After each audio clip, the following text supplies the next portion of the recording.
Welcome everyone to the Brussels City Hall this evening for this talk. We're extremely honoured to introduce Howard French to give a lecture here this evening.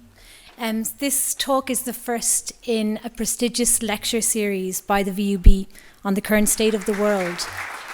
I'm here to tell you that without Africa there would be no West, that it was Africa and Africans that were the main drivers of the creation of the West. And so I'm going to have to go back to the beginning to explain to you how I came to this conclusion and hopefully to persuade you to think anew about the topic of Africa and its place in your lives. It was really interesting because I think that's a topic that we need to elaborate more in schools here in Belgium. The author elaborated very rich of detail in which way Africans contributed to wealth of an area that we call the West today. It was very different from what I expected it to be, because when I read the title of the event on Facebook, I thought it was going to be more about current events and the current, more like the questions that Holslag asked.